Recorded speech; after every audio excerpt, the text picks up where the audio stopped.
नमस्कार, मी स्नेहल. स्नेहल्स किचनमध्ये तुम्हा सर्वांचं खूप मनापासून स्वागत. तर आज आपण झणझणीत चिकन रस्सा बघणार आहोत. चला तर रेसिपीला सुरुवात करूया. खूप सोप्या पद्धतीने रेसिपी आहे. तुम्ही अजूनही स्नेहल्स किचनला सबस्क्राईब नसेल केलं तर लवकरात लवकर सबस्क्राईब करा. इथे अर्धा किलो चिकन स्वच्छ धुवून घेतलेलं आहे. त्याला हळद आणि आलं लसूण पेस्ट लावून घेतली आणि अर्धा ते 1 तास मॅरिनेट करून घेतलेलं आहे. इथे कुकरमध्ये चिकन शिजवून घ्यायचं आहे. तर 1 चमचा तेल गरम झालेलं आहे. यात तमालपत्र घातलं, 1 वेलची, 2 दालचिनीचे तुकडे घातले, लसणाच्या पाकळ्या घातल्या. लसणाच्या पाकळ्या ठेचून घेतलेल्या आहेत. खूप सुंदर छान चव येते. तर हे परतून घ्यायचं आहे तेलात व्यवस्थित. आणि हे खडे मसाले तेलात परतल्यानंतर आपण जे चिकन मॅरिनेट करून घेतलं होतं हळद आणि आलं लसूण पेस्ट लावून ते यात घालायचं. हे चिकन तेलात व्यवस्थित परतून घ्यायचं आहे जेणेकरून याचा उग्रसपणा निघून जाईल आणि चिकन आपलं छान होईल चवीला. तर हे चिकन परतून झालेलं आहे. तेही एका भांड्यात काढून घेऊयात. तर हे सगळं चिकन काढून झालेलं आहे.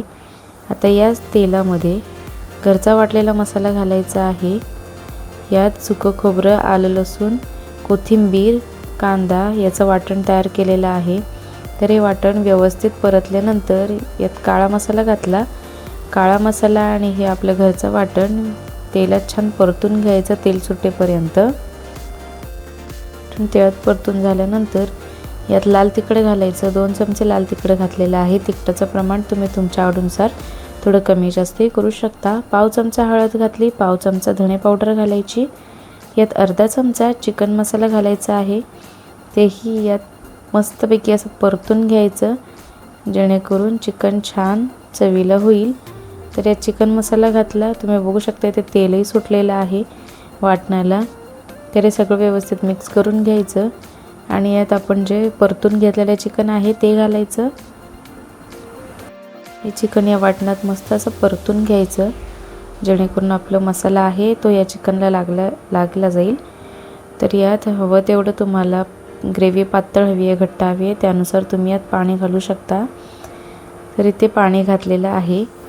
हे व्यवस्थित परतून घेतलेलं आहे. पुन्हा एकदा यात लागेल तेवढंच पाणी घातलेलं आहे. यात बारीक चिरलेली कोथिंबीर घालायची, खूप छान चव लागते. तर इथे चवीनुसार मीठ घातलं. हे चिकनचा रस्सा 2 शिट्ट्यांमध्ये शिजवून घ्यायचा आहे. शिट्ट्यांमध्ये हे चिकन व्यवस्थित शिजलेलं आहे. तर ह्या चिकनचा रस्सा झणझणीत असा सोप्या पद्धतीने नक्की ट्राय करून बघा. ही रेसिपी कशी वाटली ते कमेंट बॉक्समध्ये कळवा. ही रेसिपी आवडली असेल तर लाईक करा, शेअर करा आणि सगळ्यात महत्त्वाचं सबस्क्राईब करायला विसरू नका. भेटूया अशाच नवनवीन आणि सोप्या रेसिपीमध्ये. तोपर्यंत धन्यवाद.